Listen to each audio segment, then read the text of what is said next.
கள்ளக்குறிச்சியில் விசச்சாராயம் குடித்து பாதிக்கப்பட்டோரை நேரில் சந்தித்து கமல்ஹாசன் ஆறுதல் தெரிவித்து வருகிறார். அண்மை செய்தியாக பார்த்துக் கொண்டிருக்கிறோம். மருத்துவமனையில் சிகிச்சை பெற்று வருபவர்களுக்கு மக்கள் நீதி மய்யம் தலைவர் கமல்ஹாசன் நேரில் சென்று ஆறுதல் தெரிவித்து வருகிறார். அதனை நேரலையில் பார்த்துக் கொண்டிருக்கிறோம். பாதிக்கப்பட்டோருக்கு அளிக்கப்படும் சிகிச்சை முறை குறித்தும் மருத்துவர்களிடம் கேட்டறிந்தார்.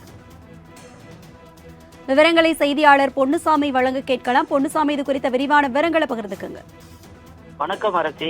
கள்ளக்குறிச்சி அரசு மருத்துவக் கல்லூரி மருத்துவமனையில் மக்கள் நீதி மய்யம் தலைவர் கமலஹாசன் ஆய்வு செய்து வருகிறார். அந்த காட்சிகளைத்தான் நாம் பார்த்து கொண்டிருக்கிறோம். தமிழகத்தை மட்டுமல்ல, இந்தியாவையே அதிர்ச்சியில் உரைய வைத்த சம்பவமான கள்ளக்குறிச்சி கருணாபுரம் கள்ளச்சாராய சாவு சம்பவமாகும். இதில் 56 பேர் கள்ளச்சாராயம் குடித்து உயிரிழந்துள்ளனர்.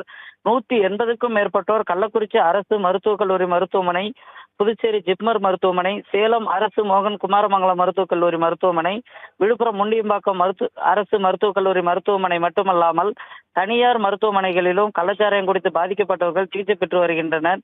இந்நிலையில் மக்கள் நீதி மய்யத்தின் தலைவர் கமலஹாசன் கள்ளக்குறிச்சி அரசு மருத்துவக் கல்லூரி மருத்துவமனைக்கு வருகை தந்து கள்ளச்சாராயம் குடித்து பாதிக்கப்பட்டு சிகிச்சையில் இருப்பவர்களை சந்தித்து நலம் விசாரித்து ஆறுதல் கூறினார். மேலும் மருத்துவக் கல்லூரி முதல்வர் நேரு மற்றும் சிகிச்சை அளிக்கும் மருத்துவர்களிடம் சிகிச்சையின் தரம் குறித்து விசாரணை நடத்தி தரமான சிகிச்சை அளித்து அவர்களை காப்பாற்றுமாறு கேட்டுக்கொண்டார் அரசி.